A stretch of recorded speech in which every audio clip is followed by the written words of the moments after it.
Welcome to Erin Explains Extra, the show where Erin doesn't explain things, but we talk about things that we do in the Erin Explains videos.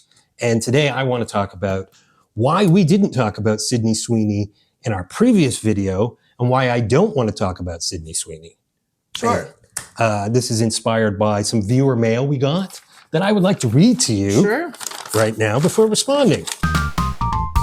She talked for so long and never once hit on the valid criticisms I have seen read about the cover. Saying Madonna over and over, she apparently thinks you talk too much, over and over doesn't change anything about people's opinions.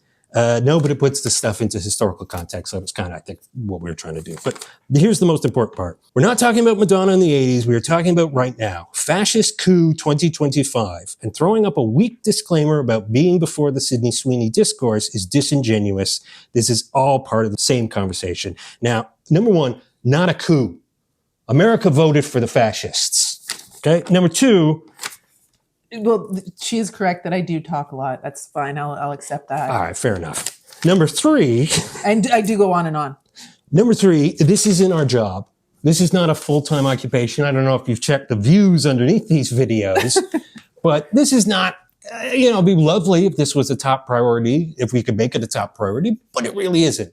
And as such, there was a month between when we shot the previous video, the Sabrina Carpenter video, and when it actually went up on air, during which the whole Sydney Sweeney thing exploded. And then we had a whole debate, 2 days of going back and forth of whether or not we should address it.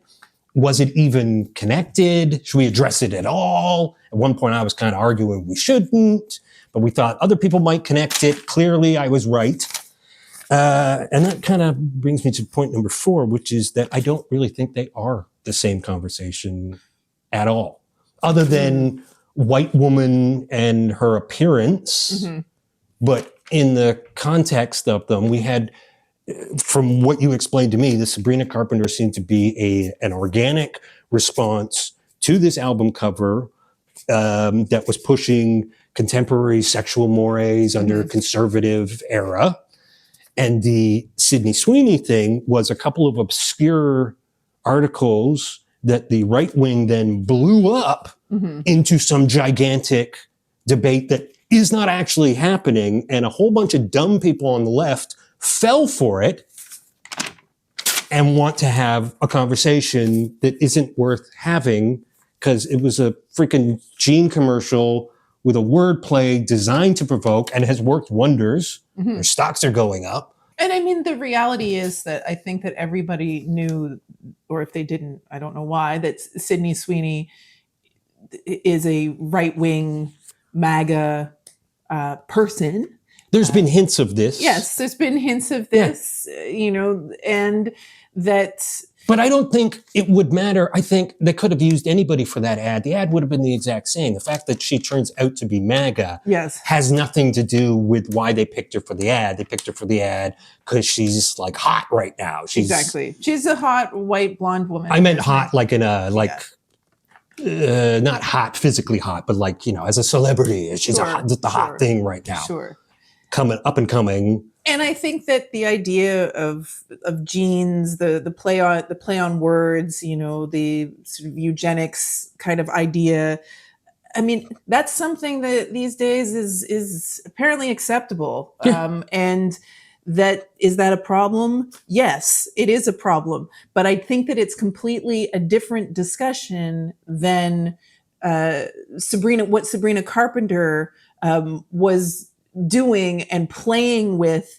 And in fact, I think that we can give Sabrina Carpenter a bit of credit in terms of her playing with these assumptions about what a woman should and shouldn't do in terms of expressing their sexuality. And I think that the second record cover, the one that she said would be accepted by God, demonstrates that this is a play, whereas the situation with Sydney Sweeney is one in which we have a clear MAGA talking point that is being pushed forward. It was almost fabricated. Like, I won't say there wasn't anybody talking about it, but it was so minor and obscure. It was not the mainstream conversation at all.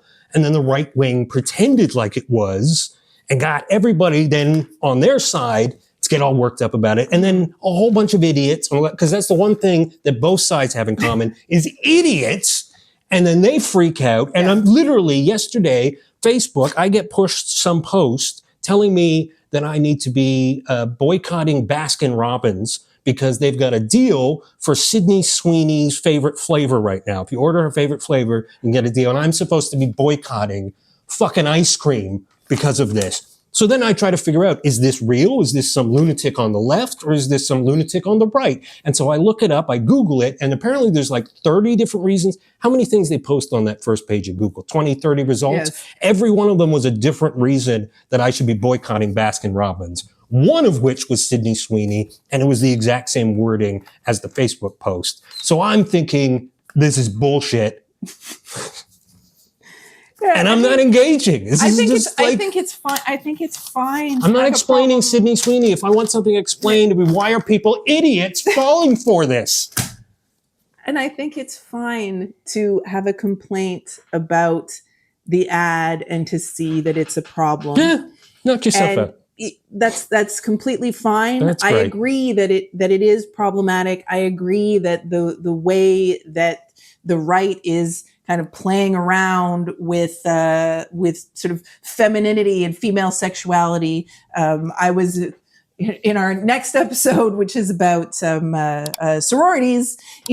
I read somewhere that last year, Fox News was freaking out about the flaunting of sexuality in these sorority dances, and this year they're embracing it as being because if they vote MAGA, they love them. This is great. Even I believe though it's the very same dances. Exactly, I believe that was a literal vote. The quote I read from Trump was when he heard Sydney Sweeney was MAGA, he said, "Now I love the ad." That's it. That's the depth of thought. Yes. Going into this. This is like, I just don't care. Yeah, you want to get upset about it? Fine. On the list of shit to be upset about right now, this is like razor thin, I don't know, ice on an ocean of cold water that is going to drown you, and you're getting upset about it. I don't get it.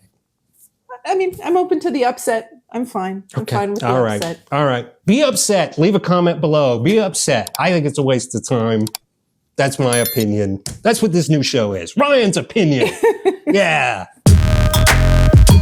All right. Like and subscribe. Watch us. We got a new episode coming up on what? Rush Talk. Rush Talk. So, yeah. See you later.